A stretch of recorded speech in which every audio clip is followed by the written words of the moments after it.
Hi everyone, my name is Kevin Zhang. I'm a principal at GSV Ventures, and it is my honor to be here with you with two-time USA national soccer team member, two-time World Cup participant, many other athletic accolades, nonprofit accomplishments, tons of contributions in different ways to society.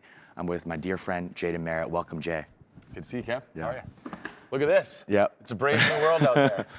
Jay DeMerit, you have done a lot of things, but you are crazy passionate about education. It's been a through line throughout your entire life and career. Love to talk about what brings you to ASU+GSV for the third time. Yeah, well, education is something that's built in my roots. I was a son of two gym teachers. I grew up in Green Bay, Wisconsin. So again, small town, coaches, a lot of that, not necessarily higher education, but just a lot of work ethic, a lot of things like that where I grew up in Green Bay. But you're surrounded by educators, so they ask you good questions. They challenge you to be better every day, but they do it almost in a safe way. They do it in a supportive way, and that's the way that I grew up. And as an athlete, I didn't have all the best opportunities. I wasn't someone that got the high scholarships out of high school, and so I really had to work, which meant I had to go to school. I had to get the degrees. I had to do the education. And so for me, as I started to get out of my high school age and into college and become actually a good soccer player. Now I started to get a whole new other opportunity. I never really had a lot of those opportunities growing up. So all of a sudden I am a D1 soccer player, and all of a sudden I am All-American. I'm like, hey, I actually could actually make this into a living. Meanwhile, I go and get a degree in industrial design. And so then I make it pro. And so then you have this pro that's actually playing in the Premier League, but actually has a degree in industrial design. Like, that doesn't really happen. And so, that's kind of where my life starts to go. And now as I flip it over on its head, go, okay, you take this unique experience. You play in World Cups, you play in the Premier League, you get to captain MLS and Premier League teams. That's a lot of leadership. That's a lot of education. That's a lot of experience, 15, 20 years in those locker rooms. Now I go, okay, now what do you do with that? And so now I love working with kids. I work with, generalize my program, RISExSHINE, is a teenage program. So we work with youth development programs from 12 plus. We're a holistic program. We don't just play soccer. We have DJ camps, we have leadership camps, and we don't just do it on my own. I don't create the Jay DeMerit soccer camp. It's not good enough for me. I bring in people that are like me, chefs, firemen, CEOs, people that can educate the next generation in a masterclass type level, but do it in a way that the kids actually understand. It's awesome. And what have you enjoyed about Summit so far, and what keeps bringing you back? I mean, Summit's the best. Like, I got to be honest. This is my third year now in a row. You never know who you're going to see here. You never know which tech CEO you're going to meet. You never know which head of product is going to be next. And that for me is the best, because very often do we never get and be in the same room. We're always on Zoom calls in the tech industry where we're in these places, but very rarely do we actually get to meet people in person, see the people, meet the hand, all that kind of stuff. So, I was talking about Chicago with Stedman Graham last night. Again, just those little things. I went to USC. Oh, I'm a Chicago guy, and all of a sudden you create these engagements. Right. And that's what this is about. That's what ASU is about. It's just about making sure that the connections are there, because we're all in this together. Education is something that we're all trying to crack and get better at this life and make the world a better place, but it's actually really hard. And so this is a place where all the great minds come together for 3-4 days. We all get to come together and share ideas, all for the greater purpose of making the world a better place. Absolutely.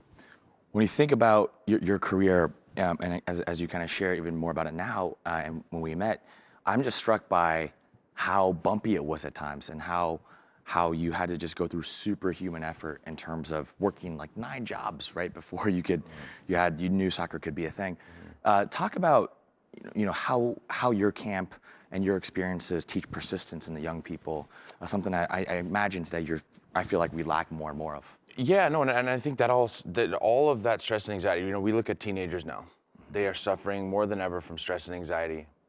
And where does that come from? I believe that it comes from a lack of identity. I believe that it comes from a lack of authenticity. Because what we've done in social media is we've created pathways to create inauthentic behaviors that aren't ours, and getting validated by other people that are not us.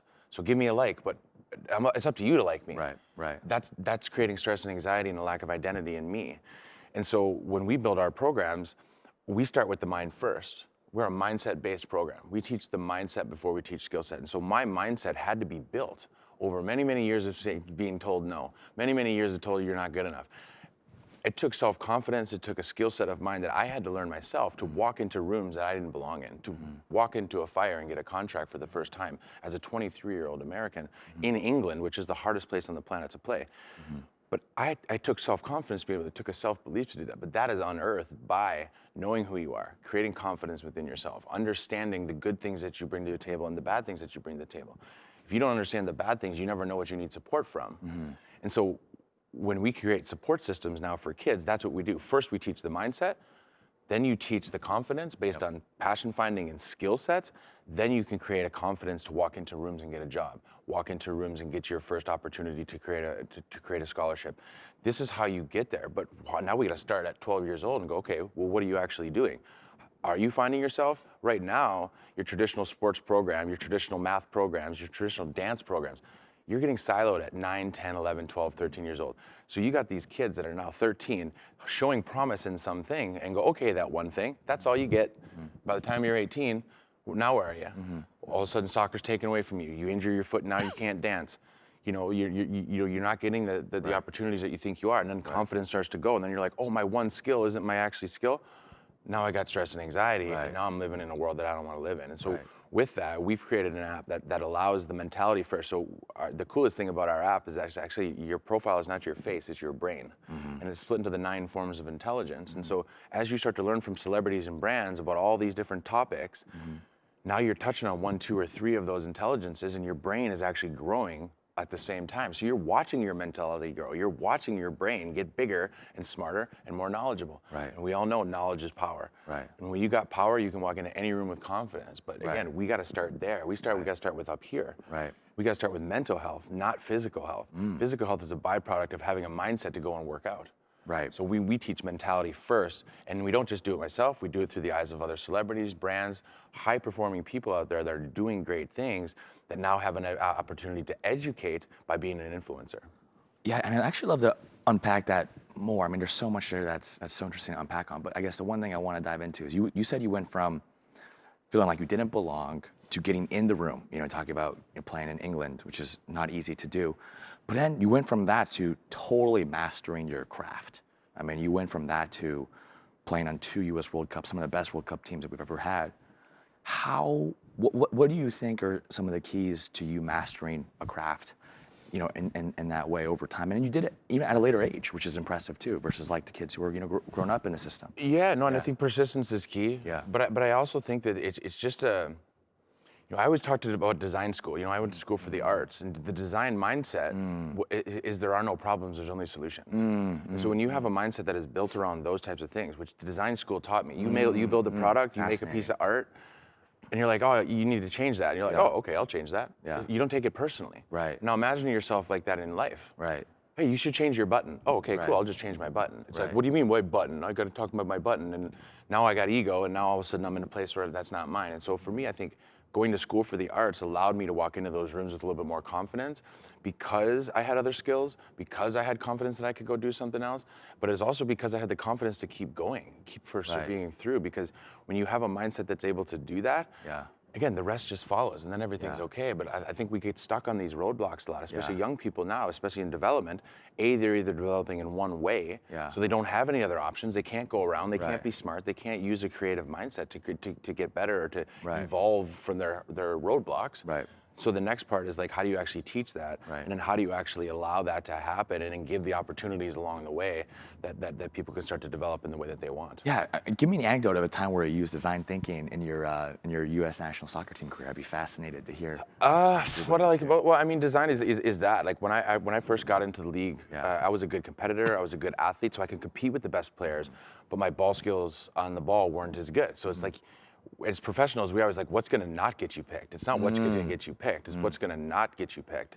And so that was not getting me picked. It's like my left foot passing out of the back. So the design thing was like, okay, so I used to take pieces of electrical tape in different colors because they're like, your passing's got to get better quicker. And so I was like, okay, I'll just go hit the ball against the wall. Well, that's boring. That's not smart. So I took different colors of tape and took different X's and put them all over racquetball court. And I would go in the middle of the racquetball court and I would hit it with different heights, different X's, all different colors. And so now that goes deeper in how you actually receive the ball, how you actually propose a pass.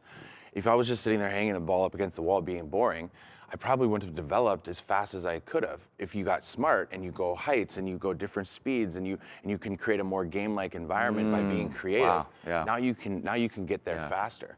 And so those types of ideas was when I started to train on my own, that really helped me hop a lot of players along the way. That's awesome. We're out of time, but Jay, it's been such a pleasure to Pleasure, brother. catch up. Thank you. Good to see you. All right. See you guys soon.